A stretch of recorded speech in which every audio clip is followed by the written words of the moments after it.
രാജ്യാന്തര വാർത്തകളുമായിട്ട് James sir ഉണ്ട്. James sir, very good morning. Good morning. Good morning Hashmi, good morning Christina. Hi. Hi. അപ്പോൾ നമുക്ക് ഇസ്രയേലിൽ നിന്ന് വരുന്ന വാർത്തകളുണ്ട്. വെടിനിർത്തൽ കരാർ ലംഘിച്ച് നടത്തിയ വെടിവെപ്പിൽ 2 പലസ്തീനികൾ കൊല്ലപ്പെട്ടു. ഒപ്പം തന്നെ ഇസ്രായേൽ വിരുദ്ധനായ സൊറാൻ മംദാനിയുടെ ഒരു തെരഞ്ഞെടുപ്പ്, അതിന് ഇസ്രായേലിന് ഒരു അമ്പരപ്പെന്ന് പറയുന്നു. എന്തിനാണ് ഇത്ര അമ്പരക്കുന്നത്? ഇങ്ങനെയൊക്കെയുള്ള കാര്യങ്ങൾ വരാറില്ലേ? ക്രിസ്റ്റീന, ഈ വെടിനിർത്തൽ നടന്നിട്ട് ഏതാണ്ട് മൂന്നാഴ്ചയിലേറെയായി. പക്ഷേ ഗസയിൽ ഇപ്പോഴും അവിടെ വെടി പൊട്ടിക്കൊണ്ടിരിക്കുകയാണ്.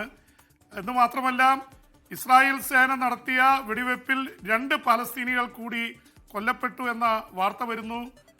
അവിടുത്തെ കൊല്ലപ്പെട്ടവരുടെ സംഖ്യ 2 വർഷത്തിനുള്ളിൽ 62,825 മാറിയിരിക്കുന്നു. അപ്പോൾ സംഖ്യ വീണ്ടും കൂടുകയാണ്. 68,825 എന്ന കണക്കിലാണ് എത്തിയിരിക്കുന്നത്. ഒരുപക്ഷെ എല്ലാവരെയും അമ്പരപ്പിക്കുന്ന തരത്തിലുള്ള കാര്യങ്ങളാണ് ഇപ്പോഴും നടന്നുകൊണ്ടിരിക്കുന്നത്. അതിനിടയിൽ ഈ ഇസ്രായേലി ബന്ദികളുടെ ഒരാളുടെ കൂടി മൃതശരീരം ഇസ്രായേലിന് റെഡ് ക്രോസ് വഴി ഹമാസ് കൈമാറി. ഇനി 7 പേരുടെ മൃതശരീരങ്ങളാണ് ഇസ്രായേലി ബന്ദികളോട് ലഭിക്കാനുള്ളത്. അതിൻ്റെ പേരിലാണ് ഇസ്രായേൽ വല്ലാത്ത രീതിയിലുള്ള പ്രശ്നങ്ങൾ ഉണ്ടാക്കിക്കൊണ്ടിരിക്കുന്നത്. എന്തായാലും വലിയ ഒരു ഞെട്ടൽ ഇസ്രായേലി ഭരണകൂടത്തിനുണ്ടായിട്ടുള്ളത് അമേരിക്കയിൽ ഈ ഏറ്റവും കൂടുതൽ യഹൂദന്മാർ പാർക്കുന്നൊരു സ്ഥലം ന്യൂയോർക്കാണ്. അവിടെ ന്യൂയോർക്കിലെ ഒരു 30% യഹൂദന്മാരുടെ വോട്ടോടെ തന്നെ അവിടെ ജയിച്ചിരിക്കുന്നു. ഒരുപക്ഷെ ഏറ്റവും ശക്തനായ ഇസ്രായേൽ വിരുദ്ധനായിട്ടുള്ള ഇന്ത്യൻ വംശജനായ സൊഹറാൻ മംതാനി. അത് ഇസ്രായേലി ഭരണകൂടത്തെ വല്ലാതെ ഞെട്ടിച്ചിരിക്കുകയാണ്. കാരണം ഇസ്രായേലിന് അതിര് വിട്ട് അമേരിക്ക സഹായം നൽകുന്നു എന്ന പരാതി അമേരിക്കയിലെ ഭൂരിപക്ഷം ജനങ്ങൾക്കുണ്ട്. ഏതാണ്ട് 60-65% നിലപാടുകാരാണ്.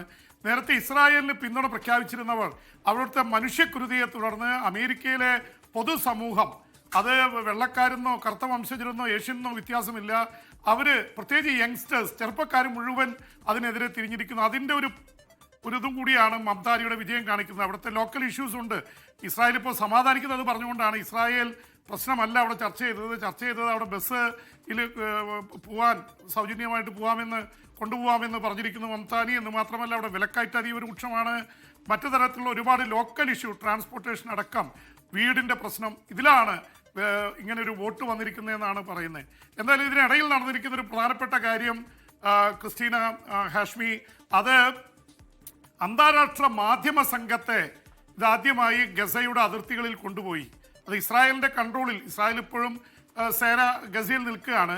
അവിടെ കെട്ടിട അവശിഷ്ടങ്ങൾ ഒഴിച്ച് വേറെ ഒന്നുമില്ല, എല്ലാം തകർന്ന് തരിപ്പണമാണ് എന്നാണ് അവർ റിപ്പോർട്ട് ചെയ്യുന്നത്. BBC-യുടെ ലേഖകരൊക്കെ വലിയതായിട്ടുള്ള റിപ്പോർട്ടിംഗാണ് നടത്തിയിരിക്കുന്നത്. കാരണം ഒരു യുദ്ധത്തിൽ ഒന്നും അവശേഷിക്കാത്തവർ കല്ലോട് ചെയ്യാത്ത രീതിയിൽ തകർന്ന് തരിപ്പണമായിരിക്കുന്നു എന്ന റിപ്പോർട്ടുകളാണ് അന്താരാഷ്ട്ര മാധ്യമങ്ങളിൽ വന്നുകൊണ്ടിരിക്കുന്നത്. ക്രിസ്റ്റീന, ഹാഷ്മി. ഓക്കെ ജെയിംസ്, എന്തായാലും ഇസ്രായേലിനെ എതിർക്കുന്നവർക്ക് ഒരു പക്ഷേ മത്സരിക്കാൻ പോലും ഒരു സീറ്റ് കിട്ടാത്ത പശ്ചാത്തലം അമേരിക്കയിലുണ്ട്. അത് അവിടുത്തെ ഒരു അപ്രഖ്യാത നിയമം പോലെ കാലങ്ങളായി ഉണ്ട്. എന്ന് അതും പോരാഞ്ഞ് സീറ്റ് കിട്ടി സ്ഥാനാർത്ഥിയായി മത്സരിച്ച് കടുത്ത ഇസ്രായേൽ വിരുദ്ധത, കടുത്ത സയനിസ്റ്റ് വിരുദ്ധമൊക്കെ തുറന്നു പറഞ്ഞ ഒരാൾ ജയിക്കുമെന്ന് പറയുമ്പോൾ സ്വാഭാവികമായും ഇസ്രായേൽ അമ്പരപ്പുണ്ടാകും. കുറ്റമല്ല. ലോകത്തെവിടെയായാലും ഏത് സമയത്തും 24 വാർത്തകളും ഓഗ്മെന്റഡ് റിയാലിറ്റി പാക്കേജുകളും എക്സ്പ്ലെയിനറുകളും വിശദമായി കാണാൻ ഞങ്ങളുടെ യൂട്യൂബ് ചാനൽ നിങ്ങൾക്ക് സബ്സ്ക്രൈബ് ചെയ്യാം.